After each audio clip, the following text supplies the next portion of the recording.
Congolais des pères et des mères. Les Congolais les plus incorruptibles, sans rival derrière toi. Allez, toquer!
Bonjour chers internautes, bonjour à vous les fidèles de son rival, bonjour à vous les fidèles de www.nousleescombattants.com, bonjour à vous les fidèles de banamikili.skyrock.com, pourquoi pas, le fidèle de Congo Mikili, à vous tous qui nous suivez partout dans les coins du monde. Aujourd'hui, votre humble serviteur sans rival que nous sommes, on va pouvoir recevoir deux géants congolais. Il s'agit de qui? Oui, l'autre fois, on a eu à recevoir Emmanuel Kabila. Nous avons eu à recevoir Christ Kabila. Aujourd'hui, ce n'est ni Emmanuel ni Christ, mais aujourd'hui, nous recevons un baobab, un grand leader, mais il fait partie de la famille Kabila. Il s'agit d'Etienne Kabila. Etienne Kabila est à mes côtés aujourd'hui. Bonjour, Etienne Kabila. Bonjour, monsieur. En dehors d'Etienne Kabila, je crois qu'il n'est pas seul. Il est avec Bishop Pade Moulolo, que vous connaissez très bien, le leader des peuples bantous. Aujourd'hui, Bishop Pade Moulolo a de l'audience dans tous les coins du monde. Oui, je ne parle pas seulement des Congolais, de la communauté congolaise, mais tout le monde les suit. Les Rwandais, les Ougandais, les Burundais, les Américains, le Français, connu même dans la Maison Blanche, Bayebiye. Oui, Bishop Pade Moulolo, Yayombote Yangoana Bishop. Merci. Napesi mbote ponga na moto a lingala foni ya leki nanga musali nzambe Placide Jésus mbote na bandeko nyonso ndenge na lobela ki bandeko lelo eza émission de l'année du siècle, émission du siècle oyo eko tozui penza oyo balingaki baboma balingaki bapesa 5 millions pour tika koloba fils ya musée Kabila, Etienne Kabila.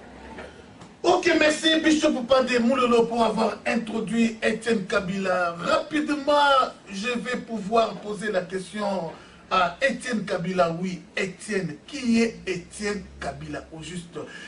Tango Etienne avait fait la émission à l'époque, quand il y a des belé bazaki na Congo, babimaki libanda te bamona ya mote, zapi na batu mingi, na poto na te wana mouvement ba combattre zala quitter les gens s'occuper moins na internet, mais lelo oyo batu balamuki batu nyonso bakomi ko s'intéresser na internet, baza besoin ko yeba Etienne Kabila, surtout comment munene oyo balata ya Kabila, Etienne Kabila zanani. Qui est Etienne Kabila et qu'est-ce qu'il fait au juste? Oui, Etienne, Motuna Ezepanayo.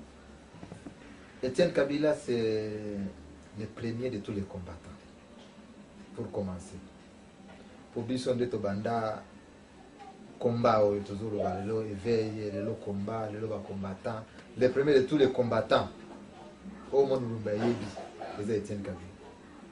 La banda combat depuis 2001. Dans le cas, journaliste Nyon se va publier la vérité sur la mort de mon père, je suis publié. Heureusement que la voix des sans-voix pour les droits de l'homme, il y a fait Fleury Chever, Bandima Kopesanga Sal, la salle de la conférence de presse. Dans la première conférence de presse, la voix des sans-voix, c'est le 15 janvier de l'an 2002. Il y a un journaliste dans la salle de la conférence de presse. Obanga Kati. Te Kobanga Penza, et la Penza Teponangai. La salle de la conférence de presse na Kinshasa. Etienne Kabila, qui est Etienne Kabila? C'est un fils du pays, fils de Laurent Désiré Kabila, fils d'une certaine Françoise Kiza, Congolais, Congolais à 100%. Je suis citoyen congolais qui se bat pour la libération de notre pays. Oui, Etienne Kabila ya solo zali ko bunda pona libération ya pays, tozo bunda pona vengeance ndenge papa na yo akufa. Le Congo est à 60 millions d'habitants, bon, par estimation. Mais Mouzé Aza, c'est l'individu. Donc la libération de notre pays vaut plus que même la présence de Laurent Désiré Kabila en vie. On ne peut pas ressusciter Kabila aujourd'hui. Nous, on se bat pour notre progéniture, pour le bien-être du peuple congolais. Et non pour ressusciter Kabila, il ne sera plus jamais ressuscité. Voilà tout. Ok, merci. Je crois que la répétition est la mère des sciences. Oso loba yango, mais bato belé pe balanda kate lelo baza na posa ya kolanda yango. Yo a ton qui fils biologique, ya Mouzé Laurent Désiré Kabila. Nous voulons juste un bref témoignage pour ce qui concerne Joseph Kabila. Yango moni que tout ça qui va peut-être 2 heures, 3 heures de toujours débattre na sala été, jour bien na sala. Pour aller parce que au bon tout ce loba trop. Koloba sina loba nyoso. Question so opposé ngala sina loba. Ya la bisa bino na loba su ko na ninga su loba te. Na ningi plus to kota ba action. Joseph Kabila azar Rwanda. Joseph Kabila azar Rwanda. To sito lobe lango. Ba Congolais nyoso ba yebi que Joseph azar Rwanda. C'est ça. Hein? Azar Rwanda, papa ni azar Rwanda, maman ni azar rwandaise. To lobe lango li suste siko li ko to longola ba Rwanda. Imposture wana to longola ngona mboka na biso. Voilà, c'est ça mon combat. Ok, merci. Nous allons revenir encore à vous, monsieur Etienne Kabila. Passons à notre confrère, le leader de peuple Bantou, Bishop Élysée. Oui, Bishop, on vous voit à côté d'Etienne Kabila, qui est un des leaders aussi, Yambo Kanabiso. Bon, ça, les connaissances, Nengenin. Oye, depuis Tamoulaï, à mon analyse sauté, alors bon, Koutani Nengenin, les lobos dans plateau Moko. Merci beaucoup. Ngaïb Sarabino, je suis un criminologue et détective. Tant que Etienne Kabila, c'est bien, mais la lingba bengaye président, il y a Union des nationalistes pour les renouveaux, un mouvement politico-militaire. Etienne Kabila, il y a 2002, 2003 ou 2000 combien, Boyebi, ce n'est pas Etienne Kabila, il y a 2012. Donc, un peu de respect, Nabato Bazolanda. À côté de moi, je suis avec, pas seulement leader, oui, c'est en anglais, mais en français, c'est malgré Nazana Lingala Foni. Naza devant, à côté de moi, mon frère, il est le président, pour imposteur, président, lui aussi, il est le président d'un mouvement politico-militaire, Union des nationalistes pour les renouveaux. C'est un parti politique. Il a maintenant son parti politique. Donc je suis devant un grand homme. Donc le fils de Mouzé Kabila, Etienne Kabila, président de l'Union des nationalistes pour les renouveaux. Nakuta na ndenge nini nakolobango awate. Po autant tozolo babanguna na bayini yanga ya yo surtout ya Etienne Kabila pour na yebike après mission oyo nakoloba na président avec tous les respects aux alasus ne kenge ya koleka pasteur sans rival aux asu ne kenge ya koleka ngakutu naza su ne kenge ya koleka pour émission c'est une bombe pour na banguna na biso au bazali impérialiste au bazali ba rwandais ougandais burundais na certains membres ya PPRD au bazo sosolaté bokanisa ki bobomi papa mais moi na yo ya telemi avec un mouvement, avec un parti politique, pas comme PPRD. Dans son parti, il n'y a que des Congolais, des pères et des mères. Netinga Zali, Congolais, des pères et des mères. Il n'y a pas un de leader. Il y a un mouvement, un parti politique, parce que je suis Bantou. Les terroristes Kagame, à ce qu'on défendre Batuchi. Mungaï, en tant que patriote, leader du peuple Bantou, n'a pas luka ndekonanga Bantou. N'a pas luka mona Mouzé Kabila te. Na yeko luka ndeko nanga Bantu na moni pe azali mwana Mouzé. Quelle coïncidence, azana parti politique na ye o ezali un mouvement politique, parti politique ali politico-militaire. Yango na kutai na ye comment na kutai na kolobate. Eza masolo ya sermai na ko bimisango ate. Merci Bishop Pade Moulolo to zongi epai na ndeko na biso président Etienne Kabila. Oui, président, ça fait un bout de temps, depuis 2002, 2003, 2004, on ne vous entend plus parler. Il y a solo, Neneka au lobby, aux premiers combattants, parce que, Bandi Masolo, Oyo Mwakala, avant le mouvement, il y a des combattants. Mais silence, c'est un moulaï, Otoza Koyoko Souté, et puis, Batu Bele, Babenga, ils sont rivales pour Nakotunanga, Ozawapi. Ozawapi, Batu Moussou, Alobi, Babomio Nangola, alors, Yebisa Biso, silence, c'est un moulaï, Oyo, et ça qui dit à quoi? Silence comme tel, non. Je pense que 2001, il y a une conférence de presse à Kinshasa, il y a une conférence de presse à Sun City, le 15 avril 2002. On a continué à faire la déclaration, la salle d'interview, la conférence de presse, trop. La chaîne union, la radio, la Congolais, la poto, la salango, la chaîne internationale, la salango. Silence, c'est mais il y a trêve de silence qui prend le cadre de la stratégie parce qu'il fallait na longwa na koloba tokota na ba action parce que na prometa et belé peuple congolais que nous devons chasser l'imposteur que par les armes. Qu'est-ce qu'il fallait? Il fallait aller sur le terrain. Parce que nous allons sur le terrain. Nous allons sur le terrain pour préparer nos troupes. C'est pourquoi trêve de silence est Zalaki. Parce que quand on a koloba ici, nous avons préparé tout. Comment on attaquer? Ils ont comme koloba ici. Ils ont comme attaque militaire c'est quoi? Alors, quand vous parlez de préparer des troupes, c'est-à-dire la rébellion, vous avez déjà dans 4 mouvements de rébellion, bien, vous avez préparé au banc de la rébellion. Bon, rébellion comme tel, non. Je ne pense pas que c'est une rébellion. Surtout dans le terme français, mingi po, tu as Lingalofoni, tu as en français, milai mingi. Mais rébellion, cela veut dire quoi? Cela veut dire que gouvernement légal les alliés, gouvernement légal les alliés, et puis Batomboki va se rebeller contre le mouvement, contre le gouvernement na bango. C'est ça qu'on appelle ça rébellion. Mais biso toza ba congolais, tozo lutter contre occupation rwandaise. C'est une révolution. C'est une révolution congolaise. Tolobi toko kendete ke na sa toko kendeka na maloba te.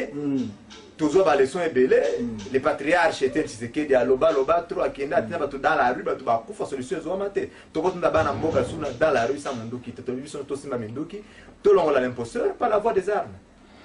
Ok, c'est bon. Est-ce que aux alliés sur na oyozolo que batulelo bakoko kwar na yo que par yo mboke ko la libérer? Certainement oui, mboke ko la libérer. Mboke ko la libérer par mon côté. Parce que ngamo côté na uzongo ngamo côté na boke netina kembo na kelongo la imposteur te ba congolais il faut tous aller belé tous sangana c'est pourquoi na zone ngene na mboka pour recruter ba na mboka pour to longola bango tozana ba tous les jours to recruter tous les jours ba na mboka to sangana biso ba force nous se sangana pour te libérer mboka na biso nga moi Etienne seul je ne peux rien mais ngai avec mes compatriotes à mes côtés to ko libérer mboka na biso. Ok, je crois bien qu'on va y revenir. Bishop Papa de Moulolo Yasolo, je crois que vous êtes une des voix autorisées, les lots audience et markasi baza vraiment kolanda yo. Yasolo na yebi ko banga na yote.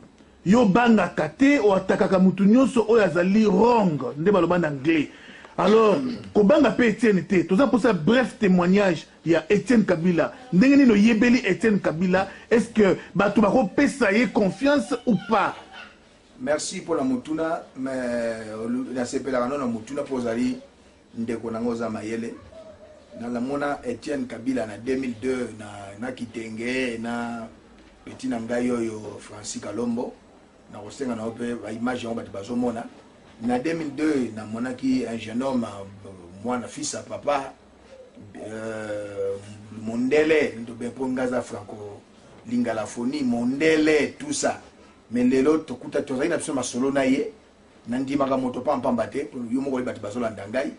Mais les autres, mon image, il y a le président Etienne Kabila à Outizamba qui mondele sili à perdre santé naïe mingi pour azalaki na Zamba, azal soustenu de ote le bagana le poto fils à papa non, azal le azana ba pinga sima naïe na boy ko la ba image ma pinga plus de 3000 hommes pour bakoya komona esika azali esika ba mapinga wana ezali po ba DVD ya memelinga yawa ezali ba mapinga na bilongi wana na bokola kisa yango te mais na olakisa quelques photos ya ba proche na ye tanga bana ko bima po yawa to na bozolanda yango wana donc mouvement politico-militaire to solo la ki na ye plus de 10 ans zeli na masolo yango lelo na ye ko bisa ba imboka ete pona ngai na kusenga na bino ndeko yo boko soutenir ezali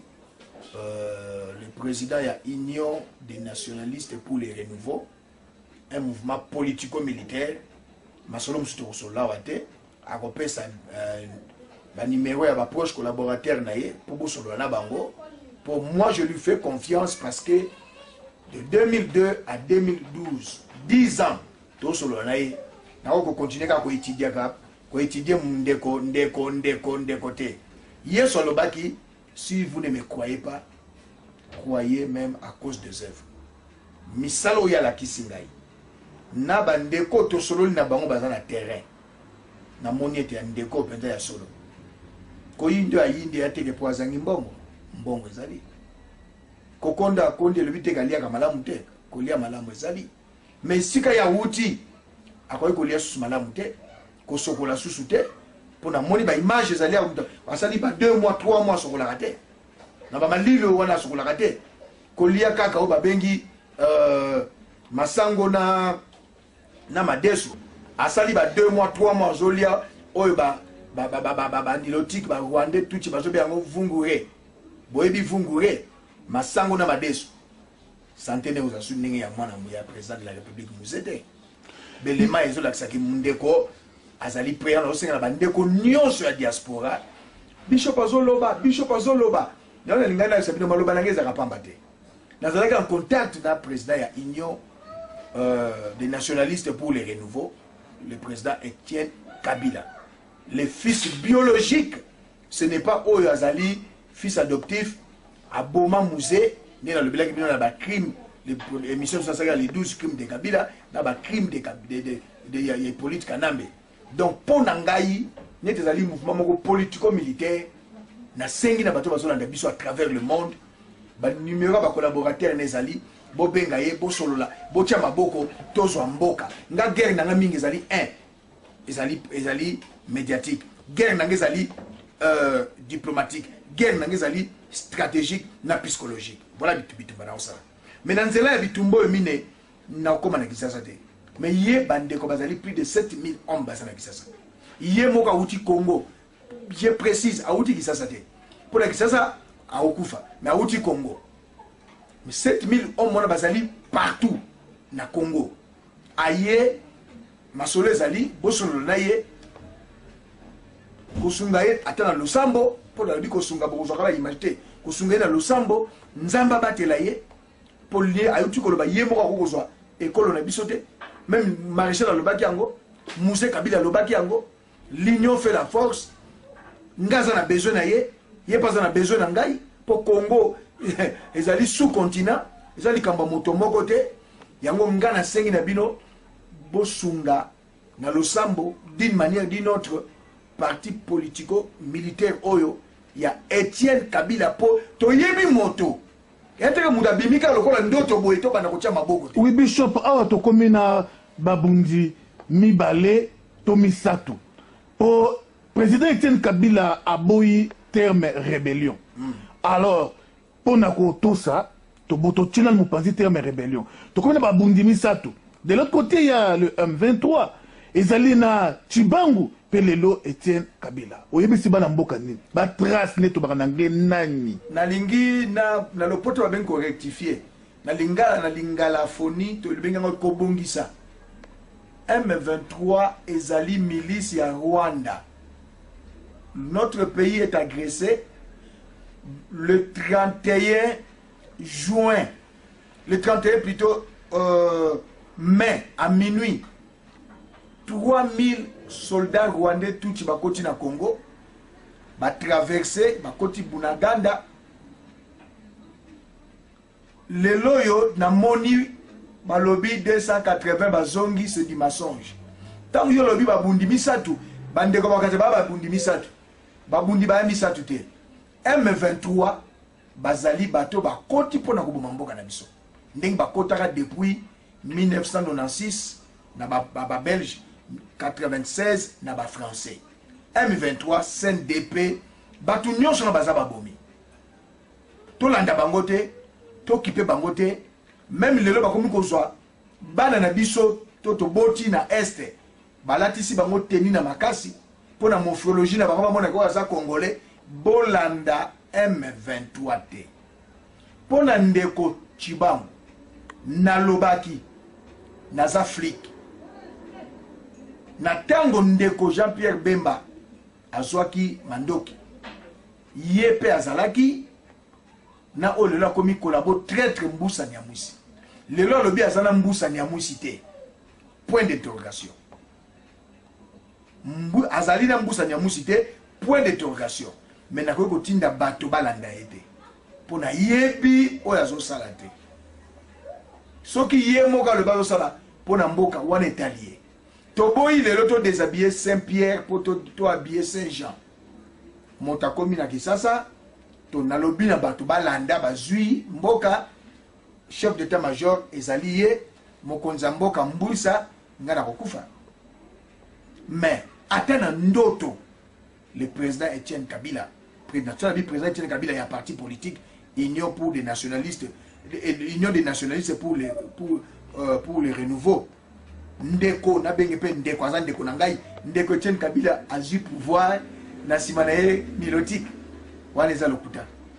Ok, merci. Na kati yote wana kutu na komelele kuti likaba komelele mbondo eza te po bato baboma tata na ye eza ba nilotique. Akoki kosala bosoba wana te ya wana osenga na yo congolais de partout lelo numéro na ngai eza na petit écran te sans rival kotia numéro na Bishop Elisete tia numéro pe ya ndeko na président ya Union des nationalistes pour les renouveaux te ya ba proche collaborateur na ye bobenga bosolola nazo kosenga na bino bo soutenir ye bisika zo boyoka sango ko oezali mouvement ya Union des nationalistes pour les renouveaux boya babandeko wana ata lati Sokoto boyamba ye soko alati pe azambo ulumbu boyamba ye soki pa lati Nkasa boyamba ye yana bisans nazo boko soutenir pour soutenir ndam bomona mboka bato bazokota balobi so dali bato ya Union des nationalistes pour les renouveaux il y a président Etienne Kabila boyamba bango. Merci beaucoup. Je crois que le pouvoir en Afrique na yebite ce que utake pa na Nzambe, utake pa na peuple congolais to et utake pa mindele. Mais apparemment tout le monde a mindele bazo konza. Lelo oyo Etienne Kabila président ya parti politique munene soki ba français ba américain ba bengi yo balobi bo sangana yona Hippolyte Kanambe. Bosala gouvernement ye président yo premier ministre. Réaction des amis. Invité ba mindele ba ko bisanga bongo te parce que ye moko Kanamba échoua plus d'une fois ya senganga na kota na gouvernement na boya toko sangana na bango na te de mon vivant boko kata mukolo moko te na sangana na ba Rwandais ba kota na gouvernement na biso jamais mutu nyonso ko sangana na ba étranger pour ba diriger mboka na biso na ko bundisa kandi azo bundisa politique Kanambe lelo. Ok, je crois bien que Tamoulaï, il y a silence, Tamoulaï, vraiment makasi. Où vous en êtes maintenant? Lelo Oyo, ce qui n'a pas que secret ne soit mis en écran, mais vous pouvez promettre au peuple congolais pour combien de temps Oyo Bokoye Banako, qui s'apporte à Nabino, il y a pour libérer Congo. Te omoni li kambo tozo sala ezali kamba mukete. Tozo bundana mutu moko te. Omoni loko zo boma biso ba congolais, c'est plus que toza penza tozo bundana kana ndenge ya unité te.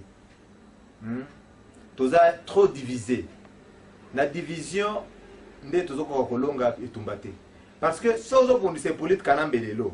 Oyebi ke Rwanda za na sima na ye, Uganda, Burundi, banilotique nyonso wana Eritrea, Somalie, bango so za na sima na ye. En dehors de ça, mindele so za na sima na ye. Abenga kata soda Bangladesh. Ba ye ko disperser ba marche. So bundi na yeba ke ba armée belé ko kitana mboka wana po sana ebitumba. Ole siko biso ba Congolais to sanga biso nyonso. To bonisa munguna tozo bunda na kati ya division. Mutu na mutu alingia kisala mutu akobiso ya to sangana to kende kotoyo ote ngana zo prepare batu na ngai na okenda take kuna azala batu te alingo distraire batu mususu ba kende kotoyo o se ça va tout expliquer batu bien que voilà mikoloyo toyebi mwana mboka moko aza na bibundeli aza na batu eza Etienne Kabila to sangana naye poto longola munguna bazo désorienter bato dès lors que ça là que lutte na biso et umela il faut réunir les moyens. Il faut réunir les moyens nécessaires pour te kolongola munguna wana. C'est pourquoi c'est notre mouvement Tolobi, nous devons appliquer la politique de nos moyens. Avec la politique de nos moyens, tozo kende au fur et à mesure to kokokisa biloko nyonso to ko attaquer munguna. Mais biloko nyonso to sali. Nyonso to sali pendant depuis 5 ans. To somba ka biloko ndambu depuis 5 ans. Tilelo depuis 2007 à 2012. 5 ans exactement. To somba ka biloko ndambu no tsanga ba recrutement na biso nyonso. Ça fait 5 ans déjà. Dans 5 ans, résultat tout en déjà, ils sont déjà positifs. Parce qu'avoir 7000 hommes, chacun avec sa petite arme à la main, ce n'est pas une mince affaire. Et si quelqu'un a Mike, toujours le kato bongisango poto, toko tato banda révolution la biso. Ok, merci. Tozong un peu na moi Simamouké, président Etienne Kabila. Je crois bien que na mouvement nyonso, batu nyonso nde bakope sa mutu mukongote, batu nyonso nde pe bakoyamba mutute. Alors, Musée Laurent Désiré Kabila, Oyo Papa Nayo, Ayana Batwebele, Ayana Ba Mwenze Kongolo, Ayana Ba Yerodia, Ayana Batwebele. Alors, Koko Faye Akoufa, Banani Oba Tikala fidèle, ya Musée Laurent Désiré Kabila, parce que Tilelo na bato nyoso Musée Ayana Bango, il n'y a que son fils Etienne Kabila Ndé a déclaré que Hippolyte Kanambe aza Rwandais. Mais staff ya Kabila nyonso oyo Moussa yana bango bakanga munoko lokola ba Yerodia lokola batu nyonso réaction les anini là-dessus donc ba trahir ça papa na yo bakanga ka munoko te pour la plupart tout ba sala ba déclaration contre ngai lenga na sa déclaration contre Joseph Nazo ba kibaza azar Rwandais bango bazo contredire nga bazo Joseph aza congolais que moi je ne suis pas fils de Laurent bango ba baza ba peut pas contredire ngai pour nani ba baruka ba poste. Il est le vice-président. Il est le Congo, le premier gouvernement. Il est ministre du gouvernement Joseph. C'est tout à fait normal. Dans l'esprit au Congolais, c'est comme un normal. Hein, que pour un poste, pour un bongo, à trahir patrie. Mais je suis le premier citoyen congolais. Voilà le Bakamon, tout la motolo. Je suis le premier citoyen congolais pour dénoncer les origines de Joseph. Témoignage des alliés, la voix des Samba pour le droit de l'homme, le 15 janvier 2002. Na linga lobela mutu avant parce que ba Joseph Banda obanga ko publier. Hein? Ceux qui va Joseph Banda obanga te, ceux qui est démocratie na mboka na biso, peut-être un jour après, ba linga publier ngo déjà, mais Banda obanga. Le 15 janvier 2002 na dénoncé la Joseph Aza Rwandais. To comme na Sun City. To comme na Sun City où tous les politiciens congolais bazala ka bicho. Tous les politiciens bazala sans exception. Na salle de conférence de presse na Sun City. Na expliquer bango Joseph Aza Rwandais. Ba yeba ki bien, ba wela kinini, bazonga. Ça partage de pouvoir. C'est que moi j'appelle la politique policienne. C'est pourquoi moi qui dis son ngai na mission politique de la monique, ba politicien va échouer na bango. Moi je peux faire mieux que.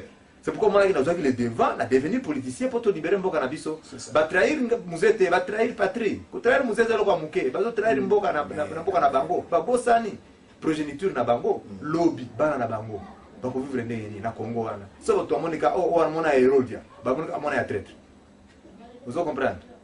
Biso ba oyo ata lelo to kufi un jour.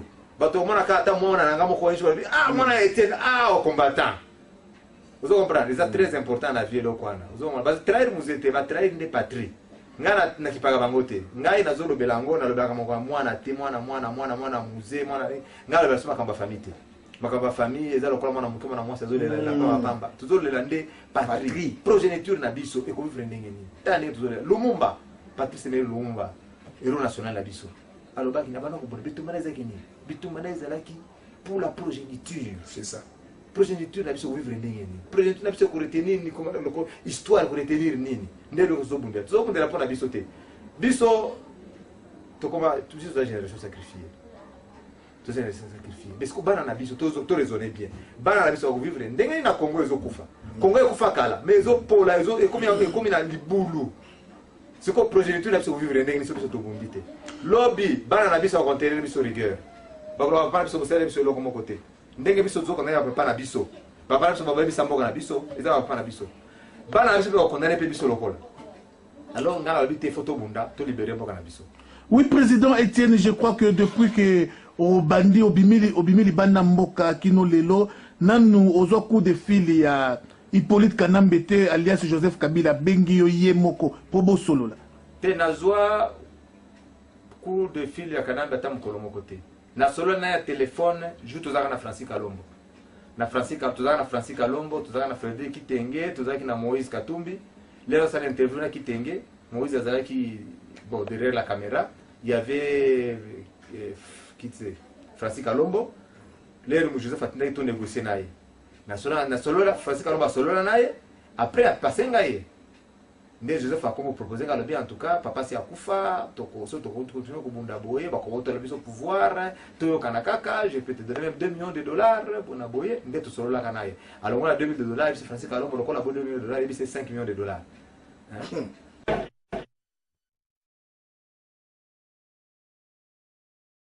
Kabila Taratibou, merci d'avoir répondu à notre invitation pour cet entretien que nous allons avoir avec vous. Je rappelle aux téléspectateurs que vous êtes le fils aîné de Laurent Désiré Kabila, ancien chef de l'État en République démocratique du Congo, qui a été assassiné le 16 janvier 2001. Nous allons donc évoquer la situation. Vous êtes représentant? Je suis le président de la jeunesse congolaise. Oui, okay. Le président autoproclamé parce que tant qu'il n'y a pas encore eu des élections. Bon, écoutez, alors là, nous sommes entre nous. Francis, vous êtes ici à Johannesburg, vous êtes arrivé. Quel est le but de votre voyage ici? Merci beaucoup. Je crois qu'il y a eu trop de bruit sur Etienne Kabila. Et je tenais quand même à le voir, lui parler, comprendre un peu. Et peut-être discuter un peu avec lui sur les zones d'ombre de quelques trucs qu'on a entendus par-ci par-là. Et je tenais le micro comme ça. You don't mind when he's profile. Hein? You don't mind when he's profile. Ah. Oh, no, wait. Un profil. No, yeah. But when he's talking to you, don't mind that. Ah, ok. Il faut regarder tout ça. Ah, d'accord. Essaye un peu de regarder de l'autre côté. Oui, c'est ça. J'attends maintenant que tu regardes ici parce que... Okay. On reprend, hein? Bon, et puis après... Il présente comme le président du... Non, ça c'est pas dit. Moi, je ne suis pas... Il appartient à toi de te présenter. Okay. Je n'aime pas comme ça, regarde. Non, tu vois, nous sommes venus ici. On fait comme ça. On est venu parler, non? Ok, d'accord. Bien, alors, monsieur Francis Kalombo, vous êtes là avec nous. Est-ce qu'on peut savoir pourquoi vous êtes venu ici? Merci beaucoup. Je suis venu à Johannesburg pour affaires et j'ai profité en même temps pour voir Etienne Kabila. Avec tout ce qu'il y a eu, beaucoup de bruit, il y a beaucoup de zones d'ombre en tant que jeune. Je voulais quand même comprendre et je crois que j'ai suivi l'interview qu'il vient de faire maintenant. Et je voulais savoir, lui poser une petite question avant que vous veniez. Qui c'est qui vous a fait les démarches pour le visa? Je n'ai fait aucune démarche personnellement. Seulement, on m'a donné un passeport. Moi, je n'avais que donné ma photo. Avec quel nom? Avec quel nom? Avec nom qui n'est pas mien, que j'ai donné à mon pote, et puis j'ai obtenu un passeport, et puis le visa, tout avait été fait comme ça.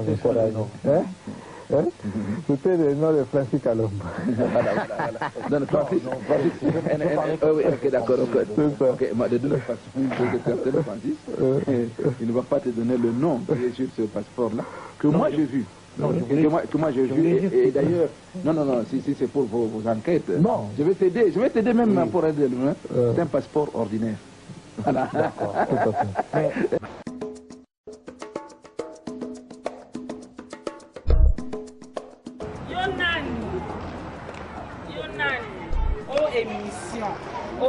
émission nini osalaka émission nini ça parce que Jobo mobimba Afrique mobimba Amérique mobimba tozaka na émission moko émission sepesa ba belle fille émission sepesa basa noir lokwanga basa noir takanga émission ka moko sans rival de Basta Pascal Ale toke keba biso bana kini biso eyo tolandaka sa rival tina kini soko moni mutai ni sa rival se ga kolabo Oka moi nazaka nanga libala mais sans rivalité malgré ça na franchi je n'ai pas franchi na lobité en tout cas ngai combat nanga ils ont libéré Congo, tout libéré Congo.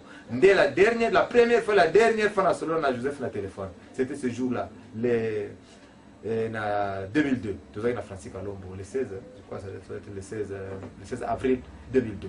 Alors un bref témoignage pour na maman, maman azali muto asangisaka bato. Mais tout le monde après il y a musée la question maman Sifa. Alors maman Sifa il a benga yo nanuté. Sifa manya atikala kobenga ngate pe akotikala kobenga ngate parce que Sifa manya non sabe loko ebele ya mabe wa sala. D'abord le fait que Andy Maké aza maman ya Joseph. Vraiment. C'est un crime contre l'humanité parce que bazo boma batu ebele bango na Joseph. Eza haute trahison contre Maké aza ya bota Joseph te. Soto lobeli bien, na lobeli loko wana te. Merci Bishop na loko moko na lobeli te ata mukolo moko te. Merci. Si fama anya wana azaka masi amuzete.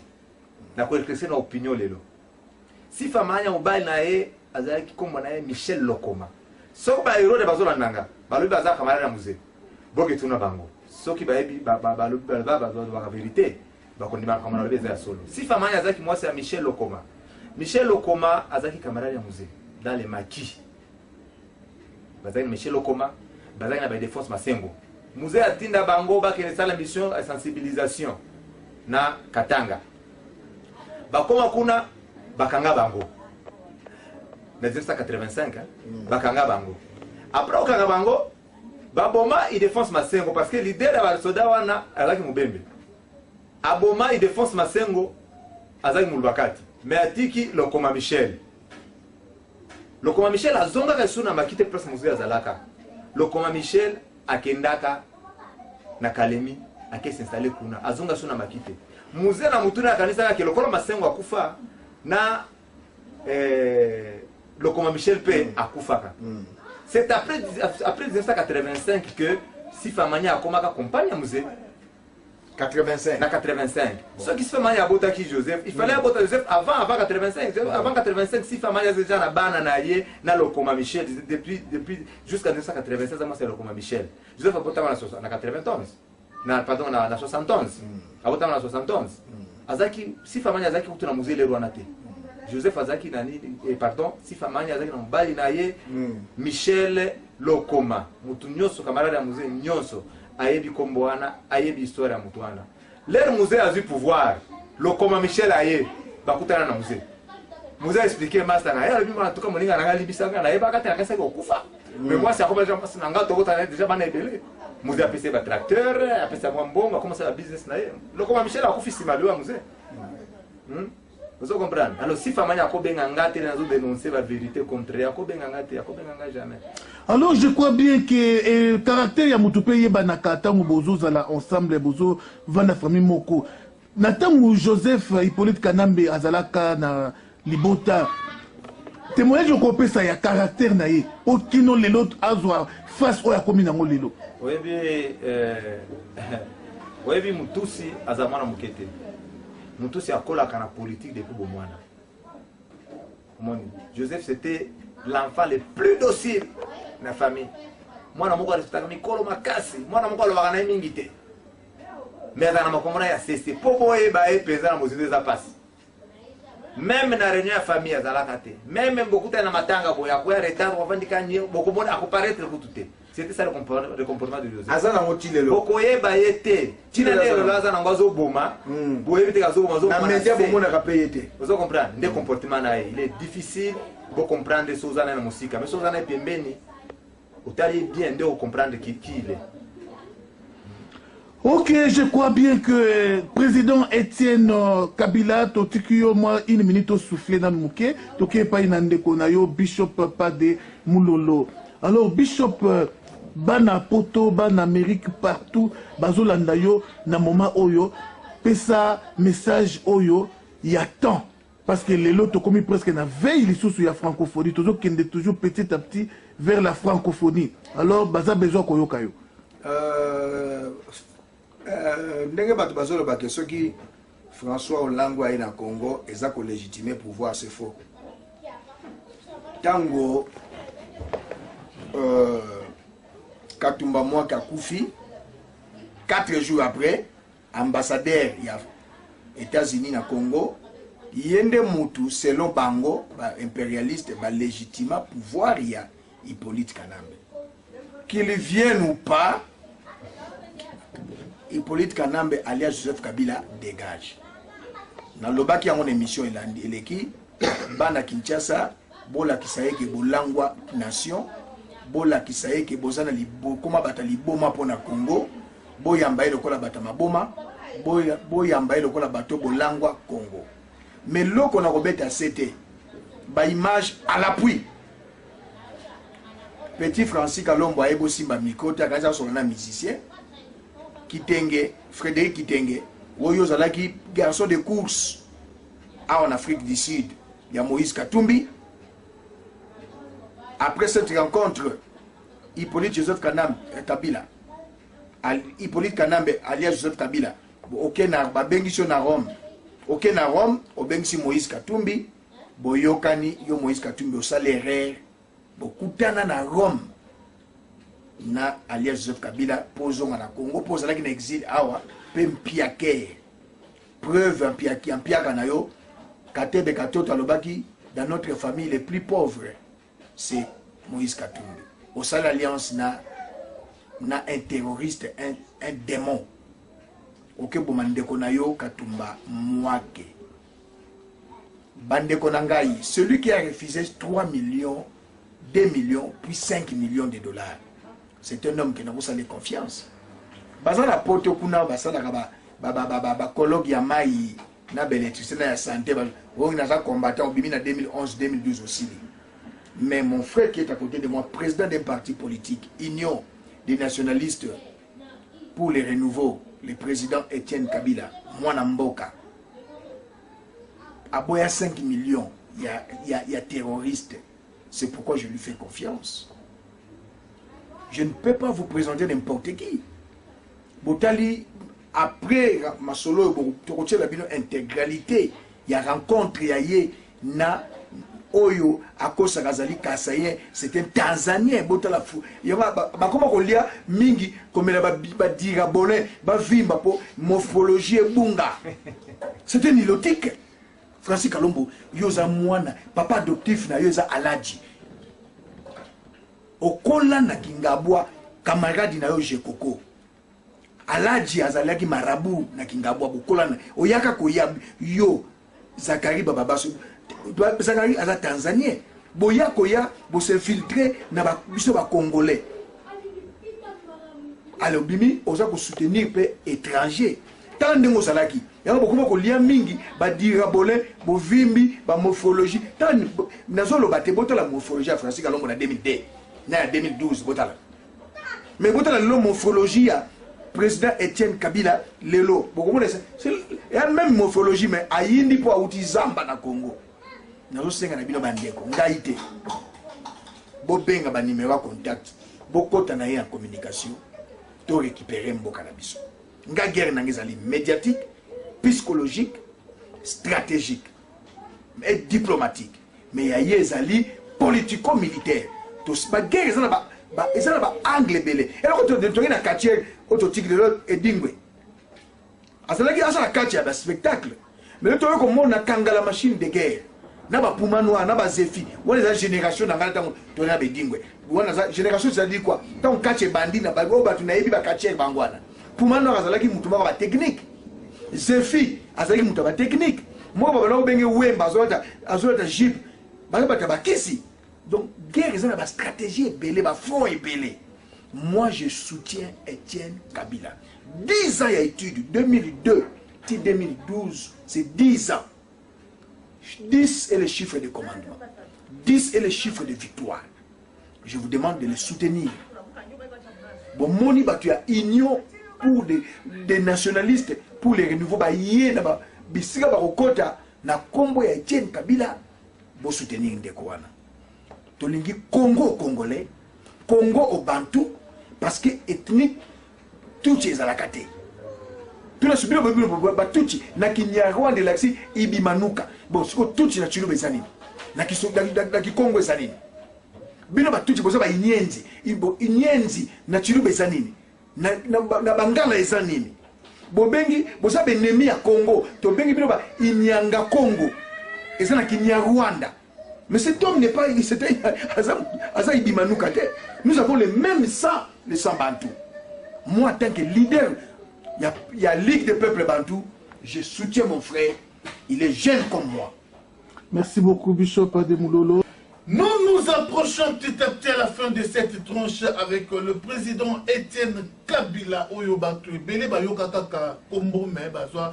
Chance à comme on a été l'élo vraiment son rival et nos privilèges à comme on a été Nanzela ya Bandami qui comme avec Jeannot Kabouya le grand combattant. Tobosalité combattant des sons dans la WW, nous les combattants près comme ya solo Media Medina au Benganga pour l'autunanga Makambouya. Ndekonabiso Etienne Kabila Soki aza vivanto akufa lelo Etienne Kabila yo sango boyoka ki ba bomba en Angola avant que tu n'as toutes les questions na bino monika kiza le côté parce que aza vivant ya solo to moni ba memeli biso na ba troupe belé ba bundaka ba gomo côté Etienne Kabila ba bundaka bena moi ba soda ba mercenaire ba zoka moi ba paya alors yo pe na troupe na yo lelo to moni ba wande ba décevoir biso na troupe na yo to mona bilonge ba Tanzanie te ou bien Éthiopien te o lobi mona ba balukeli pe yo ba bomi yo bango ba zui les devant na troupe na yo ezana ba payalini ba na kati tozo se na yango tozo singa ba congolais baya po ba condamner biso lobité so toza muke toko longa te faut toza lebele so toza muke toko senga aide extérieure po ba américain bazo bulisa Libye pays moko ya muke ya Afrique ba senga aide baza le pays le plus puissant de la planète. Mais parce que elle a payé belé na robo pour ça pays moko ya Afrique Libye. Vous comprenez? Si ko ngana osala guerre ngamo konde yeni. Alors nazo singa ba Congolais baya ebele. Baya na mouvement ebe so baya ebele to ko benga ba payate. To ko libérer moko na biso, biso moko nous avons les atouts. Ya ko libérer moko na biso. Est-ce que na kati ya troupe nous appena ba Congolais o to benga ba mai o ba na ba force mystérieuse ya ba betier masasi akufite. Mai na est ba tous baza ba mai. Ce qui est à l'Est, tout le monde est maï. Mais l'opération, on a quand même les cas, ça va maï. Maï, c'est la terminologie, moi, motozo, c'est autodéfense. C'est ça, autodéfense. Bazar Bakis, la bango, c'est vrai. Na mon ango, Bazar Bakis, mais ça, c'est quoi ta bangote? Bien que les chrétiens, les la foi et l'okoanate, mais na ebi que ça existe. Parce que je sais que Satan existe. Sauf que tu as qui ça existe à gâter. Donc, tout là, est-ce que Satan a la gâter? Pour perdre, qui c'est ça de Satan? Naebi bazali bazala bakisi na bango esale makama biso na biso tozwa batu nyonso oyo ezala ex-phase ezala ba ex-FARD ex-FAC congolais nyonso même ba oyo na basima munduki te bazali to regrouper bango to former bango to pesa bango to structurer bango to organiser bango to pesa bango idéologie ba comprendre toujours mundela pona nini bango nyonso bazala na kati. L'armée des nationalistes pour le renouveau. Ok, je crois bien que vous aviez besoin d'informations sur le détail de information avant que le président Étienne Kabila a fait sa mot de la fin pour la tranche. Il y a le mot de la fin pour la tranche et non pour la vitesse. Parce que Zambé a bakissé les bisous 100 ans, 200, 300 ans, les bisous peut-être que tu as fait soit pour enlever bisous. Alors, Toki et pas une bishop pas de Moulolo, bishop Yasolo, Bazolando Kwenyoso. Il y a un monde où nous en sommes avec les combats et les combattants. Tokomi wapi na masolo ya combat. Au monde il y a des journalistes, na gosenga na bino botu na biso yango te. Pourquoi? Na ba réponse tozo pesa. Ezo pesa pe Hippolyte Kanambe nyenzi te me bato baza pembe na yele. Et là on a goloba, chaque chose a un début, chaque chose a une fin. Nous sommes maintenant à l'entrée de la ville de Kinshasa. Pour le lot, na bané ko boya nanga. Na ba ndio za criminologue na détective, mais le lot ba mususu ba ko ba ko ningana. Etienne Kabila yeti. Ya ko luka, ko mone wa. Ah tout ça l'interview dans Djobou. C'est pas dans la ville de Djobou. Est-ce que Nazali to ko ba pété? Est-ce que c'est en Afrique du Sud? Point d'interrogation. Na ba no tokendo. C'est pour vous dire que ma position on a bandé comme ça bishop qu'on va assister. Oh, tout ça, la bilan à combat. Dans le bien. La guerre à 40 à 45, ben Pérez, c'est la bilan à combat. Vous ne pouvez pas dire le pasteur. Donc, on a dit surtout le barababilo qu'on a dit. Mais une chose est vraie. Batou, on a dit que vous avez courage. Vous êtes là. Pourquoi Batou va se là? Les lois à Kinshasa, soi-disant gouvernement, va reconnaître que nous sommes agressés. Les lois à Kinshasa, bon moni 280 soldats rwandais, bazo di mana uniforme ya congolais. Il y a aussi un pasteur Mukuna. Et tous les pasteurs de Nilesi. Moi naya Mouzé Kabila yeyo. Celui-là n'est pas l'enfant. Na même libino preuve. Moi naya Mouzé Kabila yeyo. Il dit que celui-là c'est pas son enfant. Mais bata bilongeza dit bata ba 13 à la kate. Donc moi naya Mouzé Kabila to vandi na ye face à face. Aucun combattant en Afrique d'ici a reçu une interview. Pour que vous soyez wapi. Aouti Zamba, bon, mon a une image de l'équipe Mundele, papa un fils de chef de l'État, mais aujourd'hui, il a maintenant son parti politique. Bo Sepela. Dans le Bible, vous allez courir. Tant que vous avez un courage, Bo Sepela. Il y a un mouvement politico-militaire. Il y a Bana, il y a Mboka. Je vais soutenir Moutou pour le plaisir. J'ai fait 10 ans d'études. Écoute, je vais soit dans un téléphone, soit dans un tant que 5 millions de dollars, c'est par là que je suis en contact. Bandi Magamobali, Namakami Balé. Si vous avez un coboté, vous avez corrompu. Même si vous avez un Zambé, quand vous avez un corrompu, vous avez un remariage. Vous avez un coboté. Asa corrompu na lomeyate wana mosali na nzambe politicien pe ne kobo azate papa 5 millions ils amènent ça faire ta ba petit monsieur na Paris wana ba homosexuel de 5 millions auquel on commence à tirer ba homosexuel on commence à ba mbongo ba 5 000 euros mais tala ndeko 5 millions de dollars aboyi ya ba niko ça ba cartouche ouais ça bombe. Au moment où son excellence, monsieur le président, on a dit qu'on a multiplié les choses pour bateau barolela. Mamoni Bishop Élysée, le président de la Ligue des peuples Bantou, avec un président Bantou. Il y a un mouvement, il y a union des nationalistes pour les renouveaux. Les fils de Mouzé Kabila. Moi, nana liboso mobali yeyo. Bande ko basi bazali ba aimé ba Jeanne, mais moi nana liboso mobali yeyo. Depuis 2001.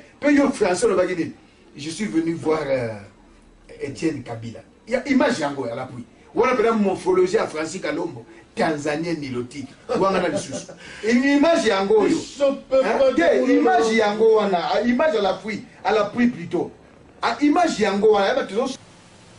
Merci beaucoup. Je suis venu à Johannesburg pour affaire et j'ai profité en même temps pour voir Etienne Kabila. Je suis venu voir Etienne Kabila, ils allaient complexité mais mondele, mais aujourd'hui le Makizar combattant solo na Makizar na Zamba solo na action na mouvement il y a une main noire qui soutient une main visible où soutenir un mouvement pour éteindre les bossos. Il y a le monde Mobutu qui est derrière toi. Alors on a pu répondre aux questions on a Etienne. Président Etienne Kabila, qui est derrière toi? Le peuple congolais. Vous assurez que le peuple congolais est basé à Congolais, basé à Simanangaï. Comme membre à parti politique, Nangaï, ils sont congolais, basé à Simanangaï. Naïs Sabango, tous les jours, posent à Simanangaï. Tout est mis sur le longo. Amen. Tout est là-bas, le longo. Parce que Naï, quand on a fait un jour, nous avons Komaka. Quand on a fait un jour, avant, jour nous avons Komaka, on a le comité de la combattant jusqu'à la victoire. Combattant jusqu'à la victoire. Un autre Congolais a permis Nanga. Tous les sont sur Longo. Si Manabiso, il n'y a pas une main noire. Pour l'année, parce que la main qui donne, c'est la main qui commande, c'est la main qui dirige. Il y a une zone à tous les jours là-bas Congolais. Parti Nabiso, l'union des nationalistes pour le nationalistes Nyonso. Aïe. Pas des noms, hein, des noms. Il y a solo nationaliste Nyonso Aya, mais Munduki, Mouto Sala Kangonde Mundele. Alors, bah, munitions, Mouto Sala Kangonde Mundele. Alors, Mundele, voilà ce qui a payé au Congo.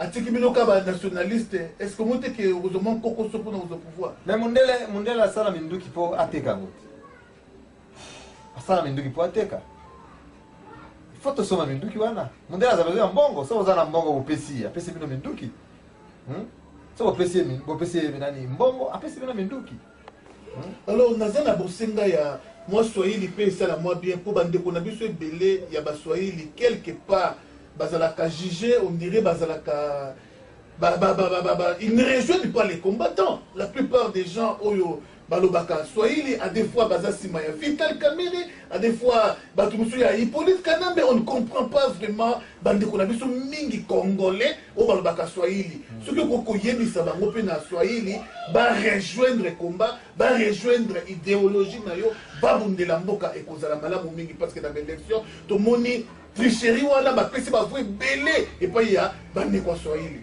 Oyebi na koloba teke na bazana kati ya kombati. Basole bazana kati ya komba. Koloba nga pona ngai na basole bazana kati ya komba. Basole bazali banda ya kombate, mais il y a une chose qu'il faut éclaircir. Bato ebele ba homme politique basala ka erreur ebele.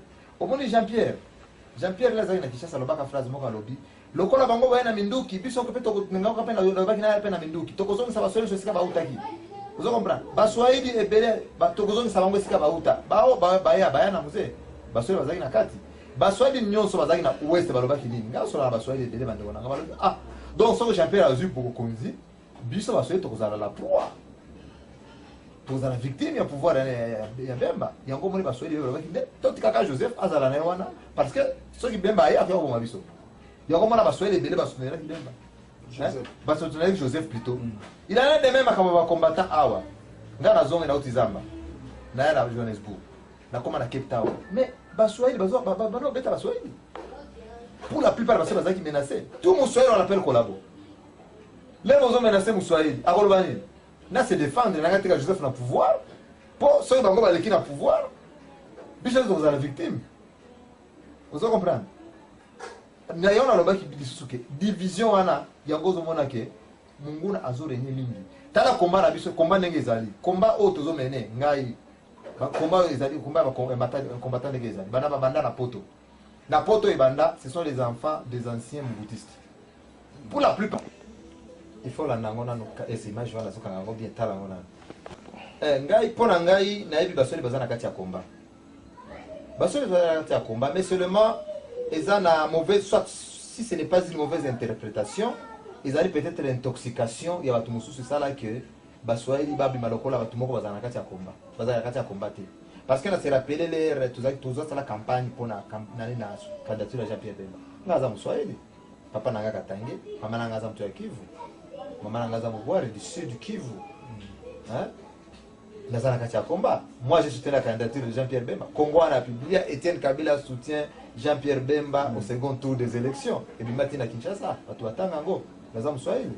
Baswahili erreur moko langage moko Jean-Pierre itizaka na Kinshasa. Bango bayaka na minduki, yango ngapena na minduki tokozongi sabango sika ba utaki. Baswahili ba interpréter ngo ba lobite. Donc muto yo soka zu pouvoir, biso baswahili tokozala la première proie.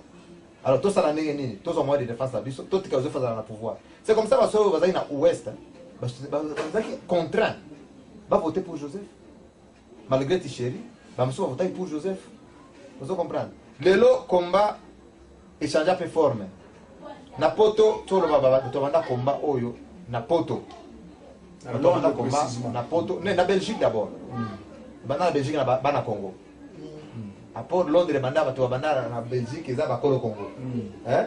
D'abord et banda na poto bana Congo, ba mouvement se bota makuna. La plupart bato ba sala mouvement les anciens, les enfants des anciens dignitaires. Bana ba bouddhistes. La majorité bazaki bangala, Congo de ba sala mouvement wana. Vous comprenez? Bango tu vas soutenir nini apareko. Vous comprenez? Vas soutenir Rwanda na apareko. Vous comprenez? Papa le Rwanda après Bemba na Bitumba, ba tuko to soutenir nani, ba soutenir Jean-Pierre. Leo Tshisekedi a comme candidat. Tala combat, na kina potote, na vanda na ya na zonga na flux sur tala combat les nini. Keba biso bana kini biso eyo. To la nasa rival tina kini. Soko moni mutai ni sa rival se ga collabo. Ba console ba ningi Joseph ta. Quel est l'Est? Au comment la comment bateau soit balingi Joseph Té. Hein? Oebi histoire un noyé. muto ozindi na kati ya mai somoni ata nzete ya moke okoloka osimba yango ta mosusu kasi yango nde kosauve yo nde omona basoki mosusu bakendaka oyo bakomi kolanda kamere bamosusu bazoyeba te bakolanda nani lisusu ozo comprendre en réalité baswahili baza na kati ya komba oyo baza na kati ya komba sauf que balider mosusu baswahili bazodistraire baswahili okenda Katanga par exemple Joseph n'est pas populaire au Katanga on parle de Moïse on parle de Kingo Kumwanza vous comprenez so on va combo na mibale Joseph aza nulle part vous comprenez Joseph n'est pas populaire dans les milieux baswahili donc combat totika koloba o aza kolabo balanga joana toujours accentuer division na kata division tokolonga te les biso to bana bitumba oyo okomana mutu mususu to bandi soulèvement biso to bana soulèvement populaire to bandi guerre mutu ya wose eza to kapia lobio te wana za kolabo je me souviens wali ba baza ba kolabo ngamba bakobenga pe kolabo. Oui, je crois que nous sommes arrivés à la fin de notre émission, mais avant cela, il va falloir que le président Etienne Kabila puisse dire le mot de la fin pour la tranche d'aujourd'hui. Mais Mbote toujours nabaye oyoba soutenaka biso de loin tout comme de près, on est toujours ensemble. Président Etienne Kabila, mot de la fin pour na combat na yo, puis batuno sur na poigno sur le monde. Mot d'ordre na yo ezali nini pour la libération ya Congo. Devise nous ezali nini. Objectif d'abord du mouvement Nabiso, c'est libérer le peuple congolais. Libérer notre État, libérer le peuple congolais et instaurer un État de droit. Des objectifs, il y a lutte Nabiso. Tout chasser imposture, tout établir État de droit. Namboka Nabiso. Voilà to koma leo to kozwa pouvoir ko to kozwa ngo to kolongola munguna. Mais na dosenga ba compatriotes na biso que eloko eleki unité ezati. Pona ngai soki omoni mutu aza asolo na munguna alinga kolona munguna olio beta ye conscientiser ye que ozo sala progéniture na yo ekosouffrir yaka tokota na combat eza lokola mateya na Bible bato nyonso bakenda na église babongola mitema te le fait ya koyoka tous les jours Saint-Esprit a touché ye nde abongoli mitema na ye amen moto na moto aza na jour na ye oyo akochange esprit po acomprendre makambo yango lelo tobandi lutte oyo na 2002 tozalaki moke lelo bakombata bakomi ebele le fait ya koyoka koyoka nde epesaka motu koyeba na foi basengi na bakombata tozala plus na esprit ya unité tosanga mutu na mutu atia libanga na ye ya moke pierre à contribution na édifice oyo tozosala na lutte oyo tozosala tokanga maboko te nde tokolibere mboka na biso ya solo sori nde tobanga na anglais mwa motu na mokie oyo eyelinga moke parmi baami président ami à Musée Laurent Désiré Kabila, nous pouvons aussi citer Mugabe. Alors, le président numéro ami Yann Annette et pas Inayo après il y a Musée Laurent Désiré Kabila. Les amis des musées ont trahi Musée. D'ailleurs, va quoi aider Ngaï. Liwa Musée Eduardo dos Santos à Ebaka. Mugabe à Ebaka. Ngara la nana di po aider Ngaï. Oh babomi camarades na bango. Ce n'étaient pas des vrais amis. Hein? Voilà, on ne peut pas compter plus sur les voisins. Il faut compter d'abord sur soi-même. Et on vous a le baga bien. Comptons d'abord sur nos propres efforts. Nous tous on ça lisayo. Alors le intérêt. Hein? C'est ça. Le intérêt. Tout ça nous va congolais biso to bunda na mboka na biso. Toza makasi.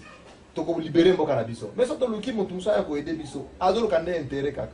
Yo zali seke yako edenga bitumeza awa yazo tala diamese kaizali wewe ba mitete wewe ndo futa bango nene les Zimbabwe ndo futa bango diama bosali mbongo foza autant oti ça va dollar na di diama eza la valeur mbongo la pesi Mugabe diama ya ba kwesa miba mais en fin de compte ba moma sumze ozo comprendre ba ko edenga te ngala nza pasa pe na bango te ngala zo lukande ba compatriote baya bango so tosanga na poto libérer mboka na biso. Ok, d'après vous, Aimé Kabila, Aimé Kabila azaki moko na kati ya bandeko na ngai oyo tobana omenene juste ensemble. D'ailleurs c'était prévu tout bimana ensemble na 2002 de na bimana. Mais ezaki moi difficile pour azaki na bana, à ce moment-là azaki na bana 4. C'est difficile à bimana bana wana nyonso directement na ngai. Omoni pe mwasi yango atikala na Kinshasa. Tutikala en contact naye permanent. Aimé Kabila nde atikalaka na mama na ngai. Na Kinshasa mama wa botanga atikala epa Aimé. Aza envie tele. Aza envie. Mama te mama na ngai kenda poto siko. Mama na ngai. Vous comprenez? Yango basala complicité wana ba Joseph, ba Sifa Maanya, ba Bomi Aimé Kabila parce qu'il est en contact toujours avec moi. Parce que maman na ngai a échappé na filet na bango faire bakanga bango. Yango moni ke ba Bomi pe Florbe Chebea. Florbe Chebea mtabimisa mama na ngai.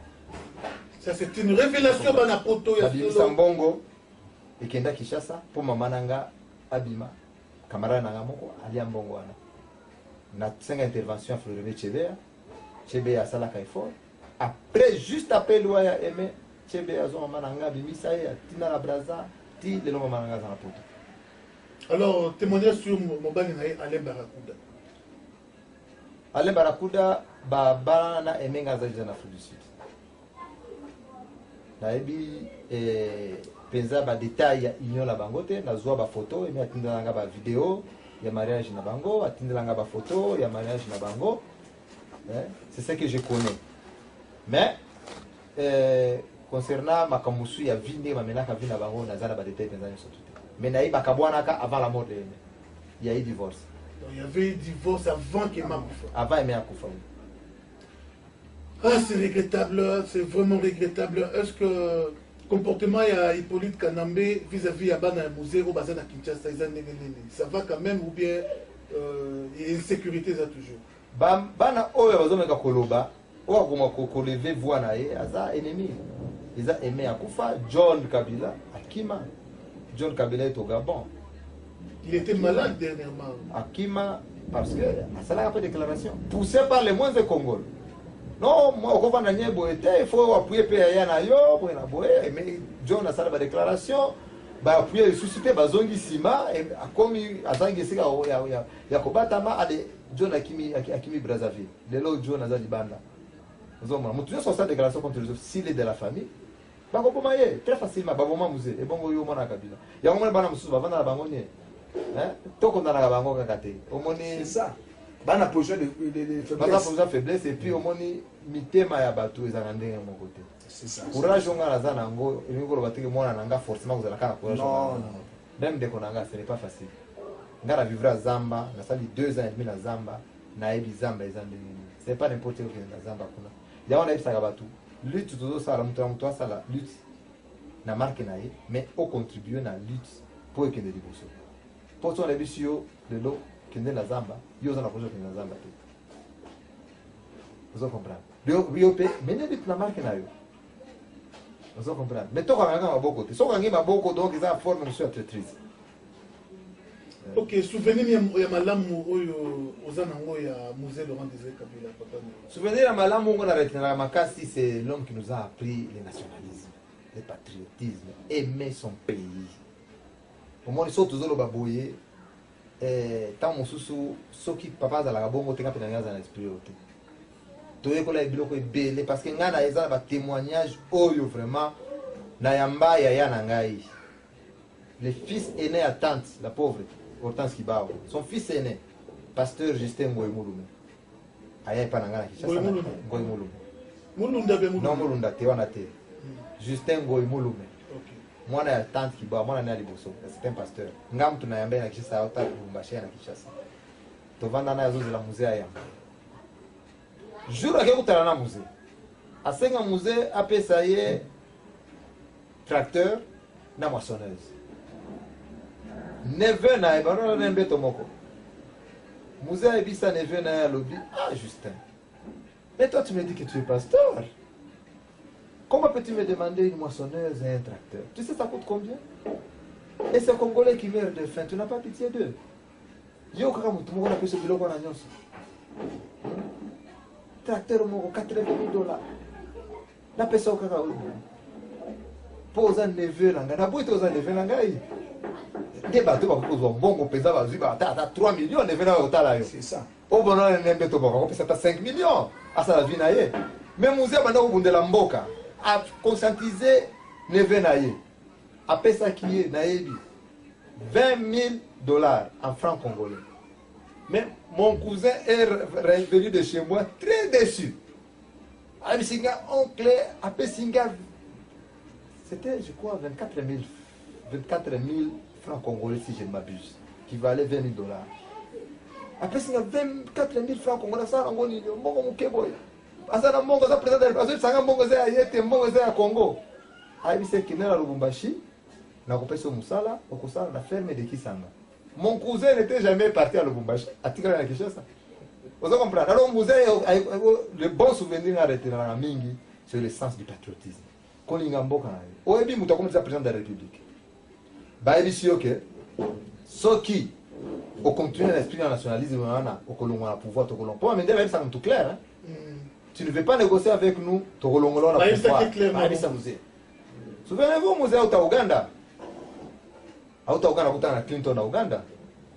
Premier pas, Moussa qui était dans l'aéroport, journaliste attendre le micro. Est-ce que Moussa peut compter sur vraiment aide américaine au cas de Clinton à Ouganda? Moussa le dit, nous devons compter sur nos propres efforts. Parce que, Clinton a édicé qu'il faut payer sa Rwandais. Parti à terre congolaise, on peut savoir rwandais. Clinton a ébissé. Clinton a ébissé. Ça m'a belé à Congo pas rwandais. Deux bisous to aider yo. Mais vous êtes déjà président de la République. Alors quand vous ça là, mais vous avez dit non. La terre congolaise appartient aux Congolais. C'est que la Clinton qui président Clinton les États-Unis pour les États-Unis ça monte pas le groupe ça m'a belé dans les États-Unis tu vas faire ça pas rwandais. Mais à Texas c'est ça pétrole les amis. Mais bazana mbongo ebele ba kotonga ngo ta building. C'est ça. Ba tonga ngo building ba tora ba nisi ba ko na Rwanda na bango wana. Vous comprenez? Alors Musée ABC alobaki bien nous devons compter sur nos propres efforts. Au moins biso tuvana na musée to bando comprendre makabado bisa biso. Yango biso to bima ba to bazo comprendre te balobaka. Ba musée vraiment impact était pensa au coordinateur. Viva zo maintenant devait bien avoir la présidente de la République. Bon ngito mener via bana. Lokola bana bana Mobutu. Lokola via bana roi. Mais vous yeba na kipeti tant musée zaki na pouvoir. Mais to koye bana te parce que conscience soit un problème à musée zali ndé to vivre lokola ba congolais nyon. So ko ça trafic d'influence te poye bana. Musée a l'obligé de mettre fin sur les liens des intouchables. Sur le trafic d'influence. Vous comprenez? Mais vous, mes enfants, vous devez servir de modèle. Ngai na bana au sala na cabinet ambassadeur itinérant. J'étais coordonnateur service de renseignement. Vous vous rendez compte? C'est quoi avec ma fonction? Est-ce que je pouvais paraître? Non. Mais seulement dans les milieux où je vivais, où j'étais connu. Et puis, avec la bonne éducation de ma mère, Nazara qui pensait à mon tomo comme ça, mais Joseph a aucune influence pour nous. Depuis Moussa Zalaki, mais on savait qu'il y a un Joseph Kabila. Parce que fonction Zalaki général na kasi armée. Vous comprenez? C'est comme ça que Joseph Faye Banaka. Parce que tu vas dire que chef d'état-major des forces terrestres. Ndé là où tu condamnes à Moussa. Là où tu sois condamné, ndé là condamné à Pananga parce que les là ici va rentrer chez vous, c'est fini l'opération militaire. Il fallait qu'on s'appelle Joseph. Parce que yo obimisi bandoki nandako na yo mais otiki antenne na bango wana ba okotaka à partir de antenne na bango otiki c'est ça. Vous comprenez? Merci, c'est par là que nous mettons fin, c'est par là que nous mettons un point à notre tronche avec Étienne, le président Étienne Kabila. Oui, vous qui avez des questions, toutes les questions que vous avez à poser, je crois qu'il y a des numéros qui ont circulé devant vos petits écrans. Benga ba numéro on a au retour na question nous sur Oyesengeli et les services il y a renseignement à bureau il y a président Étienne Kabila pour na kozoyer malamu je crois que ba numéro il y a mwana ezali na ko défiler na petit écran na bino. Merci Bambote salaka bien vraiment salutations patriotiques que je vois directement docteur Epafras, pourquoi pas Bishop Tchatumba, Bishop Kadima, pourquoi pas Henri Moquet, Papa Moketu, pourquoi pas Général Ngando, Média Medina, Kito Kwebele. Oui, je salue en passant Mama Lumière, Radio Sans Effet Mobimba, Nekonanga Placide, D Jésus, tous là toujours ensemble, Ingeta Kasilinga Lango, Yango.